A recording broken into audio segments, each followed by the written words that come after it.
Mesdames et messieurs, merci de rester fidèles à Télésud. C'est votre émission phare Entretien du jour. L'innovation est une véritable fenêtre d'opportunité. D'ailleurs, en Afrique, le Nigeria, première puissance économique, est aussi l'un des pays le plus avancé en matière de technologie. Et pour favoriser l'essor du numérique, plusieurs pays devront se doter des politiques efficaces qui passent tout d'abord par la formation. Au Cameroun, l'IAI, l'Institut africain de l'informatique, se veut une école de référence en matière de formation des ingénieurs en TIC. Et pour en parler, justement, nous avons avec nous le représentant résident de l'IAI Cameroun, Armand Claude Abanda. Armand Claude Abanda, merci de répondre aux questions de Télésud. Bonjour madame. Et merci de répondre présent à cette nouvelle émission sur Télésud. C'est l'IAI qui vous remercie. Alors peut-on en savoir plus sur l'IAI Cameroun? L'IAI, d'abord, c'est l'Institut africain d'informatique. C'est une institution qui a été créée il y a une cinquantaine d'années aujourd'hui par des chefs d'État africains dans le but de former en Afrique des cadres informaticiens de haut niveau. Et le siège de l'IAI est à Libreville.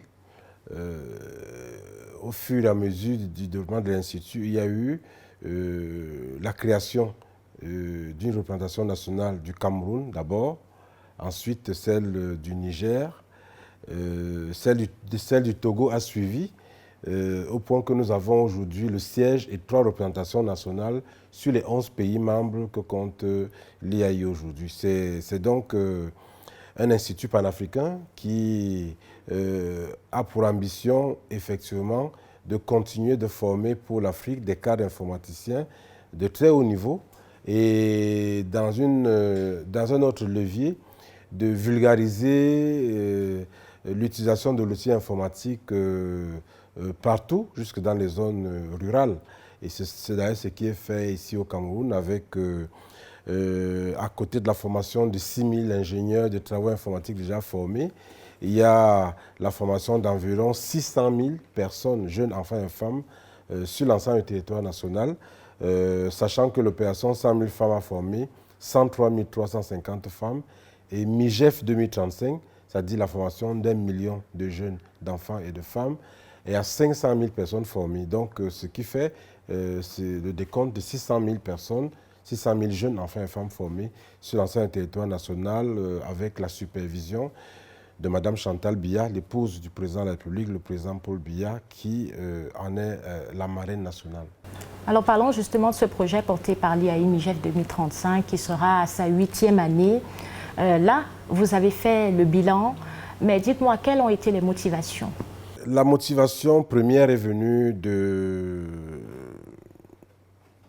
l'élan présidentiel au début du millénaire. Tout le monde sait que le chef de l'État, dans une tribune aux Nations Unies, je crois, avait déjà dit que Internet est une chance pour l'Afrique. À cette époque, personne ne savait ce qu'allait être Internet aujourd'hui. On parlait à l'époque des autoroutes de l'information. Et donc, le chef de l'État, le président Paul Biya, avait déjà vu bien plus loin comme un véritable visionnaire.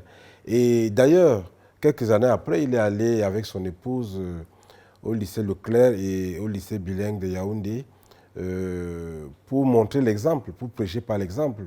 En effet, ils se sont assis devant des ordinateurs en pianotant des claviers, devant des élèves étonnés, épatés de voir le président de la République et son épouse assis devant un ordinateur.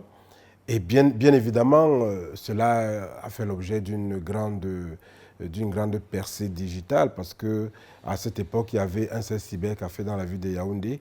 Quelques mois après, il y en avait des dizaines et vous savez très bien ce que c'est devenu aujourd'hui.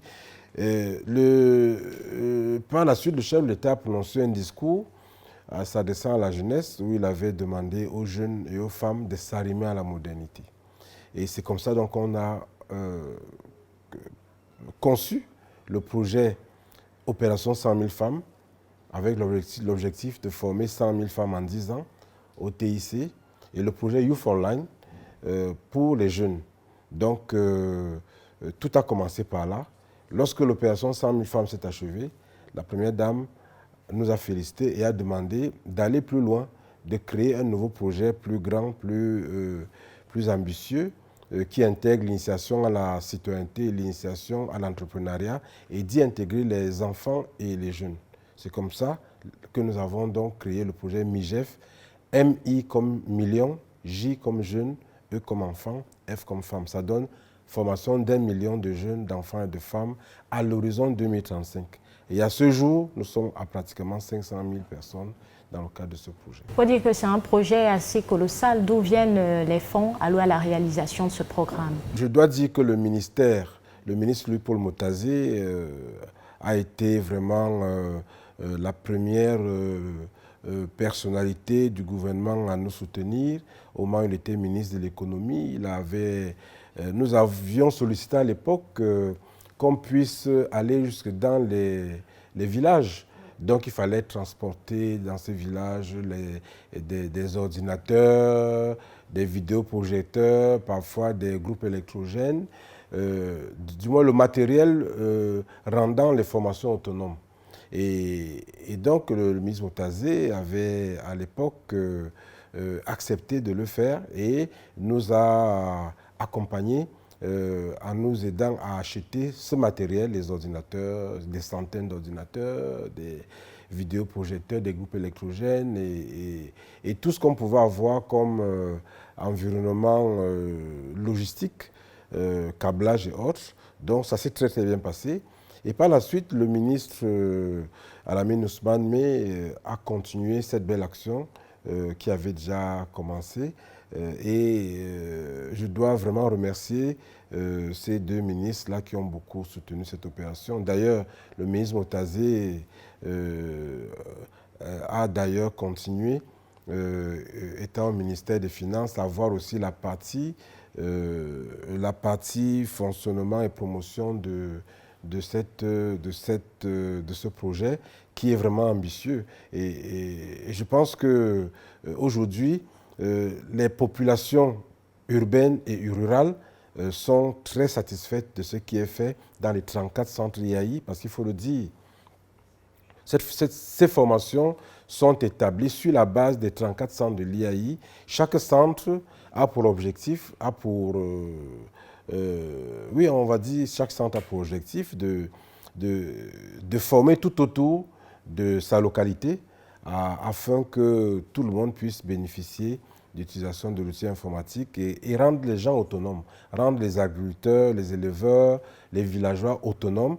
Parce que si une agricultrice a peut-être 2 tonnes de tomates dans 2-3 semaines, il peut commencer à informer par les réseaux sociaux les potentiels acheteurs de cette tomate pour qu'ils puissent avoir des bénéfices avec de bons partenaires financiers qui pourront régulièrement acheter leurs tomates. Bon, mais s'ils ne savent pas utiliser les réseaux sociaux pour ça, ils seront souvent obligés de transporter dans des cuvettes cette tomate-là pour l'amener en ville. Et à un moment donné, comme c'est des denrées essentiellement périssables, ils vont commencer à livrer ça à des taux très, très peu élevés. Quelles sont les difficultés que vous avez rencontrées pour réaliser ce projet? Ça a été d'abord des difficultés financières, il faut le dire. Au départ, l'opération 100 000 femmes a été vraiment accomplie sans avoir vraiment d'action, de contribution financière des institutions, des partenaires sollicités. Mais c'est heureusement grâce à MIGEF et avec le déclic donné par le ministre Motazé que nous avons donc commencé à être accompagnés par l'État et ça a très bien marché. La Première Dame, elle, nous apporte son soutien institutionnel, son soutien moral, son soutien psychologique et cela a été très important parce que chaque fois que nous allions remettre des attestations à travers le pays, toute l'élite administrative, municipale, parlementaire, villageoise, traditionnelle était mobilisée parce qu'on savait que c'est un projet qui est sous le parrainage de la Première Dame, de Mme Chantal Biya. Donc ce parrainage a été très utile vraiment pour le succès, pour la réussite de ce projet. La lutte contre la cybercriminalité et les propos haineux sur les réseaux sociaux, il faut dire que c'est l'un des combats menés par le président de la République, son Excellence Paul Biya. Il l'a d'ailleurs martelé lors de sa dernière adresse à la nation le 31 décembre dernier. Et quelle est la contribution de l'IAI Cameroun? Bon, d'abord, je dois vous dire que le projet MIGEF, sous la haute instruction de la Première Dame, comporte un levier initiation à la citoyenneté et un levier initiation à l'entrepreneuriat. Donc l'initiation à la citoyenneté en particulier s'occupe de ce côté civique, c'est-à-dire dire aux personnes que nous formons qu'ils doivent bien utiliser l'outil informatique, qu'ils ne doivent pas, ils ne doivent pas se laisser entraîner par les dérapages des réseaux sociaux. Et il y a tellement de choses intéressantes à faire pour atteindre notre autonomisation, l'autonomisation de ces jeunes notamment. Et ça a été quelque chose de très important. Je dois vous dire également que nous sommes en train de tester une nouvelle forme d'évangélisation digitale et civique par la chanson.